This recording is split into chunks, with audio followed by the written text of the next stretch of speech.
সাহাবীরা ডাকতে বলে নবী গো, আলকামা বড় মৃত্যু যন্ত্রণায় ছটফট করে জানটা বাইর হয় না। নবী গো, নবী গো, আমরা সারাদিন আলকামার পাশে দোয়া দুরূদ পড়লাম, কিন্তু আলকামার তো জবান বাইর হয় না। এত কষ্ট আর হুজুর সহ্য হয় না। আমার আপনার আলকামা তো জীবনে কোনোদিন অন্যায় করে নাই। আমার নবীজি চলে আসলেন, দোয়া করে আল্লাহর দরবারে, আমার আল্লাহ, আমার আল্লাহ, তুমি আমার আলকামারে মাফ করে দাও, আমার আলকামার জবানটা সুন্দরভাবে বাইর করো। আমার আল্লাহ আলহামদি জানিয়ে দেয়, হাবিব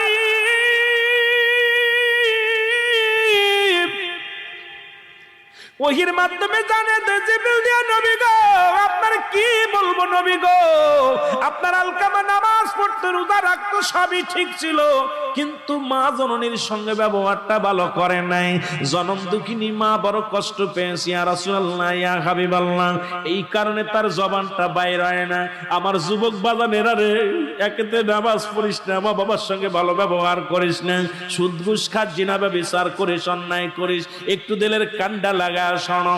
আল্লাহর নবী চলে আসলেন আলকামার বাড়ি। আলকামার বাড়ি এসে নবী সালাম দাও, আসসালামু আলাইকুম, এ বাড়ি আহল বাইত, ঘরের মধ্যে কেউ আসুনি, ঘরের ভিতর থেকে ওয়ালাইকুম আসসালাম। নবীজি ডাক দেখায়, মা গো, ও মা, তুমি ঘরের মধ্যে গো। আলকামার মা, আলকামার মা ডাক দে কয়, নবী গো আপনি আসছেন, আমার বাড়িতে আসছেন, আমার সন্তান আজ কয়টা দিন মৃত্যু যন্ত্রণায় পড়ে আছে, আমার সন্তান মৃত্যু হয় না, জানটা তার বাইর হয় না, জিহ্বা বাইর হয়ে গেছে, চোখ দুইটা তার বড় বড় হয়ে গেছে। আলকামার জীবনটা অনেক কষ্ট চলে রে। যুবক বন্ধুরা শুই না, দিলের কান্ডা লাগা শোনো, আলকামার জানটা বাইর হয় না। নবীজি ডাক দিয়ে বলেন, মা গো, ও মা, আমি আপনার কাছে একটা দাবি রাখি, আমার আলকামা জীবনে কি না কোন অন্যায় করেছে রে বাবা? আলকামার মা কয়, নবী গো, আমার জানা মতে আমার আলকামা কোনোদিন নামাজ ছাড়ে নাই, আমার আলকামা কোনোদিন রোজা ছাড়ে নাই, আমার আলকামা কারোর সাথে দুর্ব্যবহার করে নাই, তবে একটা কষ্ট, আমার আলকামা সারা জীবন বোর পরামর্শ শুনতো, আমি মার কথা শুনতো না। আরে বউ যা বলতো এটা তা মানতো, বোর কথা মতো, বোর পরামর্শ অনুযায়ী চলতো, আমি মায়ের কোনো কথারে প্রাধান্য দিত না। আমি মা বড় কষ্ট পেয়েছি রে বাবা। আজকে আমার যুবক ভাইয়েরা মা ফেল দিছ, আজকে অনেকে বিয়ে করছ, বিয়ে করার পর মাকে ভুলে গেছো, বাবাকে ভুলে গেছো। এ বাবা, আমি এই সাবজেক্টের পর কোন দিকে যাব বুঝি আসে না, শুধু এই মৃত্যু যন্ত্রণার ওয়াজ করতে যাইয়া কোন দিকে চলে যায় রে বাবা। ও দরদি বাজারের দিলের কান্ডা লাগা শোনো, আল্লাহর নবী ডাকতে বলে, মা, মা গো, তুমি মাফ করে দাও।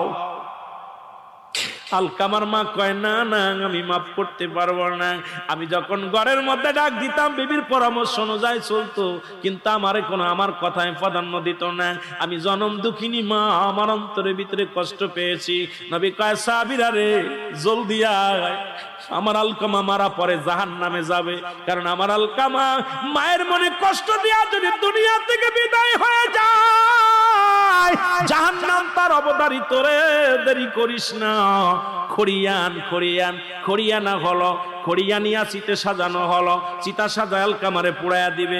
আলকামার দেহখানা নিয়া যখন আগুনের মধ্যে দিবে গো, আল্লাহর নবী কয়, মা গো, যেহেতু আপনার সন্তান আপনি মাফ করেন নাই, মাফ না করার কারণে আপনার ছেলে তো জাহান্নামে যাবে, মারা যাবে। মা গো, মারা যাওয়ার পর আল্লাহর জাহান্নামে পড়বে, এই দুনিয়ার মধ্যে আপনার সামনে তারে পুড়াইয়া দিই।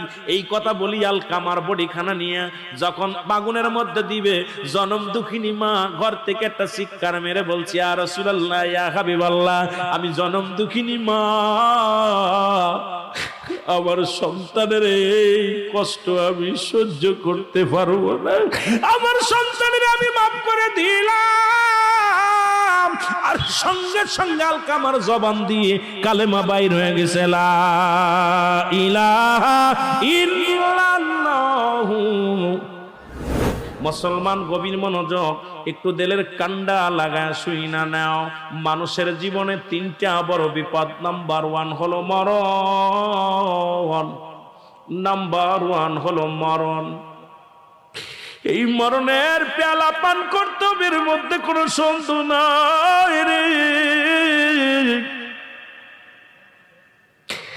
আমি শুরুতেই বলতেছিলাম, বাবার লাশ সন্তানের কাঁধে, সন্তানের লাশ বাবার কাঁধে, মায়ের লাশ সন্তানের কাঁধে। আইরে নিষ্ঠুর পৃথিবী, শুধু নিতে জানে, ছাড়তে জানে না। পচা গলা জীবনের মধ্যে সবচেয়ে বড় কষ্ট হয়। মানব দেহের অমূল্য সম্পদের নাম হলো ঈমান।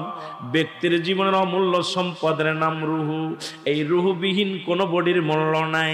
এই 1 নাম্বার বিপদ হলো মানুষের মরণ।